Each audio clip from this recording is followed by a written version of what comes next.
This is Health Broadcasting Service HBS Radios, your global pioneers in specialist radio broadcasting, bringing you everything to enhance your health and well-being. Health is your human right.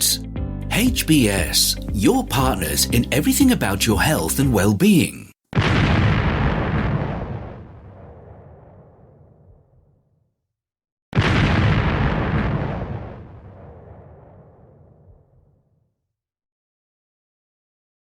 The HBS Daily News Dose coming to you from the Health Broadcasting Service, HBS Radio Live Channel, UK.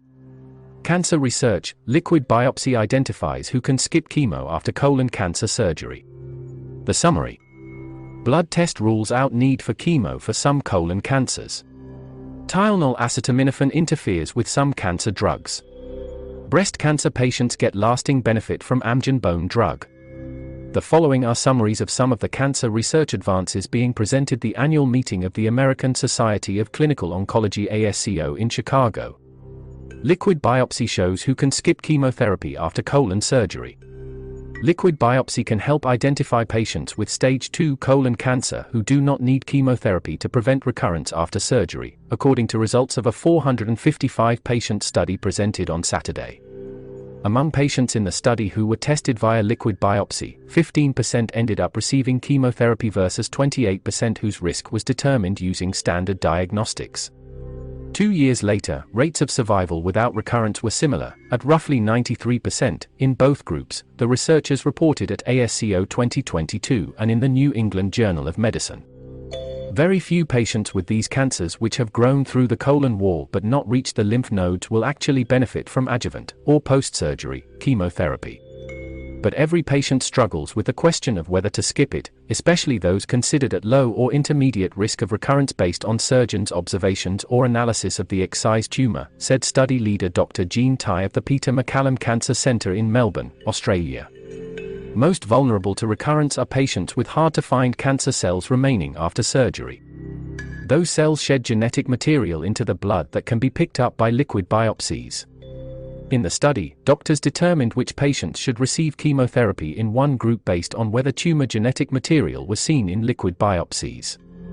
That was compared with another group whose chemotherapy decision was determined by traditional clinical risk factors. Chemotherapy is physically and financially toxic, Tai said. With this approach, we are selecting the right people to treat, she said.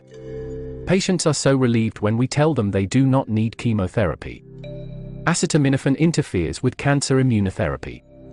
The popular painkiller and fever reducer acetaminophen interferes with a widely used class of cancer immunotherapies, known as immune checkpoint inhibitors (ICI), significantly limiting their effect, according to a study that will be presented at the ASCO meeting on Monday.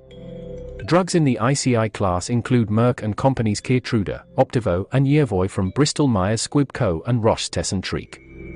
This study provides strong evidence that acetaminophen has the potential to suppress the effects of ICIs and should be used with caution in patients receiving these drugs, the French researchers said. Their study looked at patients with advanced cancers receiving immunotherapy drugs. In those taking acetaminophen for pain, as determined by evidence of it in their blood, tumor response to the cancer drugs was significantly poorer than in patients not taking acetaminophen, they found. Patients using acetaminophen, also known as paracetamol, also had faster progression of their disease and earlier death, although those differences were not statistically significant. In experiments in animals and in blood samples from healthy volunteers, acetaminophen significantly limited the effect of the cancer immunotherapies, the researchers said. The study was also being published this week in Annals of Oncology. Osteoporosis drug tied to lasting benefit in breast cancer. Hormone therapy for breast cancer in postmenopausal women impairs bone health and increases fracture risk, but Amgen Incorporated's osteoporosis drug Prolia given twice a year not only counteracted those effects but was associated with significantly slower disease progression and improved survival in a years-long, large study.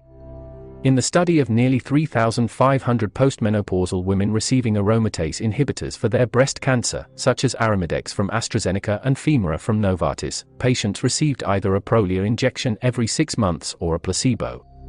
Prolia, a monoclonal antibody known chemically as denosumab, curbs the bone thinning seen with osteoporosis. With half of the study participants followed for at least 8 years, women in the Prolia group had a 24% lower risk of fracture, a 17% lower risk of cancer progression, a 19% lower risk of bone marrow problems, and a 26% improvement in survival compared to women in the placebo group, without any adverse effects of the treatment, according to data scheduled for presentation on Tuesday at ASCO 2022. Giving Prolia every 6 months should be considered for routine clinical use in postmenopausal patients receiving aromatase inhibitors for breast cancer, the researchers said. Feel free to connect with us on our Facebook platform at Health Broadcast and our website at www.healthbroadcastingservice.com. And please remember to press the subscribe button to stay abreast of timely, vital, and authentic health news developments from around the world, delivered to you by the Health Broadcasting Service UK, on our YouTube channel. We will bring more updates as news develop. Stay safe and remain healthy. Bye for now.